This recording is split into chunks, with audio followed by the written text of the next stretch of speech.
McKishnie have prepared this presentation for EDAQ 5851, taught by Dr. Betsy O'Reilly.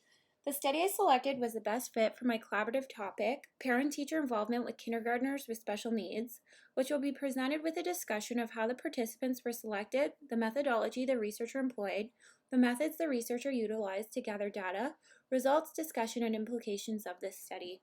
Furthermore, I will relate this article to our specific inquiry focus. I will then finally reflect on this article and summarize our collaborative conversations. The research question I chose to investigate was how does teacher parental involvement influence students with special needs in the kindergarten classroom? The article I chose was Parents' Perspectives of Early Childhood Special Education, Engagement in Everyday Learning Activities, and Kindergarten Performance of Children with Disabilities by Pamela Epley, 2002. The link is on the homepage of this website. The research problem evolves around the idea of the changes to the No Child Left Behind Elementary and Secondary Education Act and the Individuals with Disabilities Education Act, IDEA. Epley stated that within these documents, the policy is to ensure we as educators narrow the achievement gap between students with and without disabilities. She noted on page 249 that Aline Ahern, 2008, observed, as a result, increasing numbers of students with disabilities are spending more time in general classrooms with greater focus on academics. Epley, 2002, noted that higher academic expectations for students with disabilities have led to increased focus on better preparing young children with disabilities for school entry and success. She also found in the literature that O'Reilly, 2006, discovered that improving outcomes of early childhood special education, ECSE, and increasing parent involvement are two ways of supporting the school readiness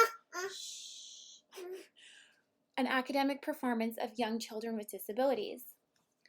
The research question Epley 2002 explored was twofold. First, she asked, do parents' perspectives of ECSE predict academic and social behavioral performance of children with disabilities at kindergarten entry? And secondly, she inquired if parents' engagement in everyday learning activities predict academic and social behavioral performance of children with disabilities in kindergarten. The purpose of this study was intended to explore the ways in which home and community factors influence kindergarten performance. The study included a sample of 156 kindergarten students and parents, whom of which derived from a larger study from 4,414 in Kansas, USA. The kindergarten students were randomly selected during fall parent-teacher conferences.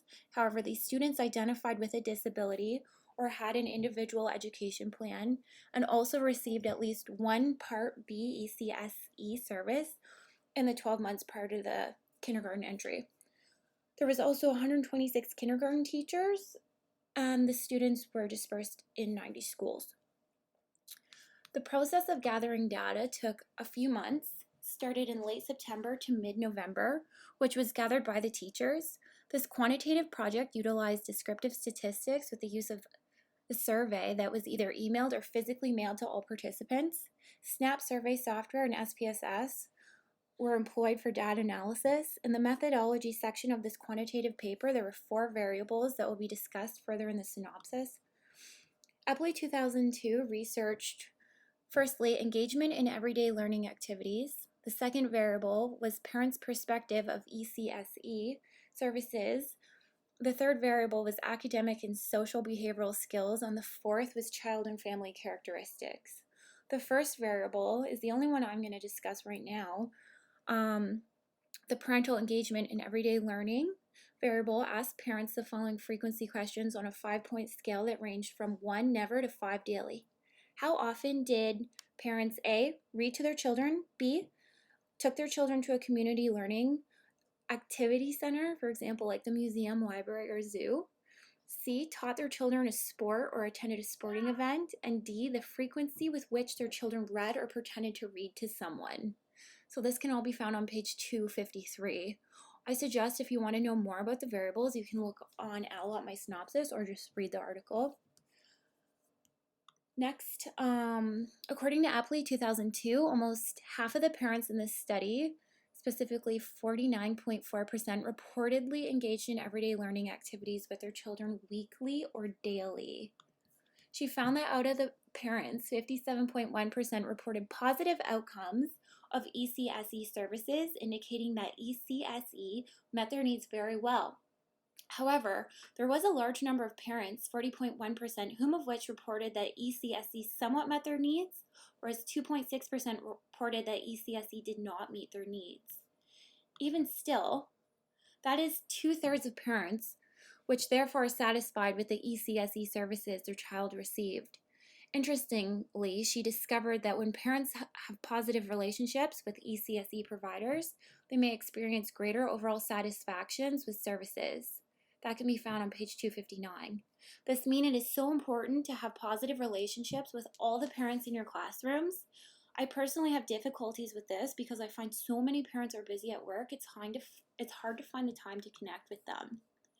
Next, she discovered that this is over half of the parents that read weekly or daily to their children, which is comparable with families of children without disabilities, found on page 260. I find it is so important to read to my own daughter, but it is sometimes very hard to find the time and energy. This article is further proof that reading to children at home helps improve your child's academic performance. Therefore, it is really encouraging to continue reading to her. Next, she found that parents' educational level and income level were positively correlated with children's academic performance. For example, kindergarten students from higher income families and those whose parent had a college degree scored higher on measures of academic skills, also found on page 260. She found that parents' sex, marital status, and employment did not affect children's academic or social behavioral performance. However, with social behavioral performance, sex was a significant correlation, with girls demonstrating better social behavioral skills than boys.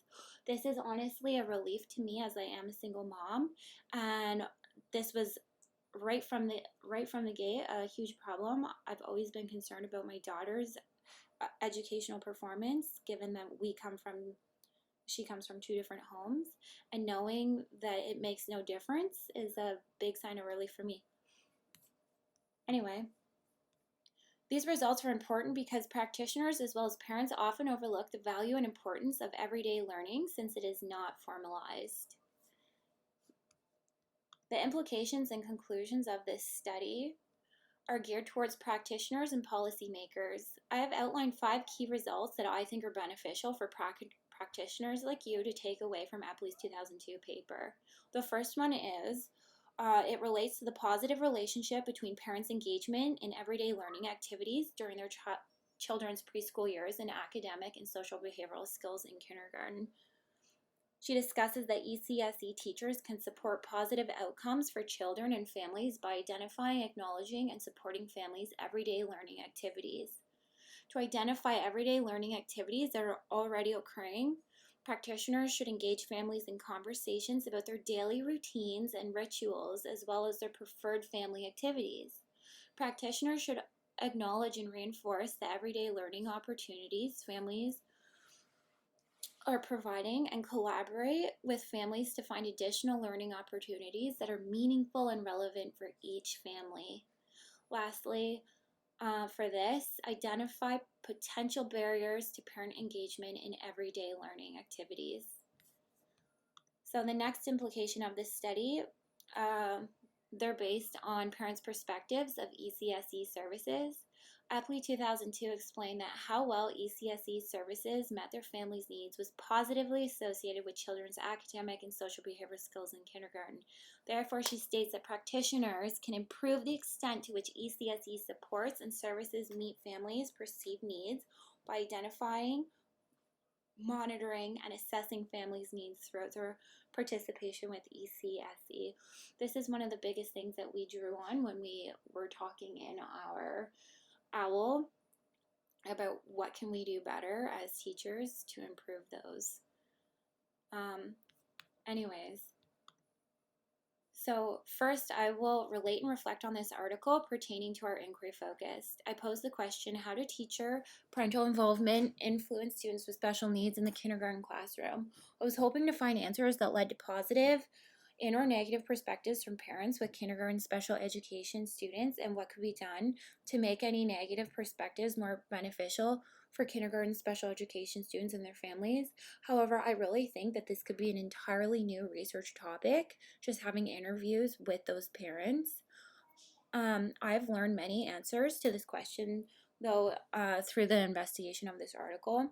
The first is that a positive relationship with parents is very important for successful student learning, specifically academic and social behavioral skills. Finding the time to communicate with parents about things that are happening with students and their families outside of school is something I never really thought to do, mostly because I'm not really comfortable yet talking to parents, which is why I thought this topic would be beneficial to me. Epley 2002 discusses that when we first talk to kindergarten parents, it's important to identify both child and family related needs, helping families develop goals and outcomes related to those needs, and identifying formal supports to address those needs. That's found on page 262.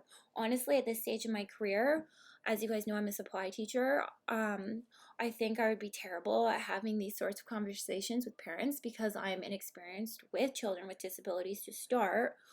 I'm honestly so happy I read this article because it at least gives me a good place to start when I go into practice.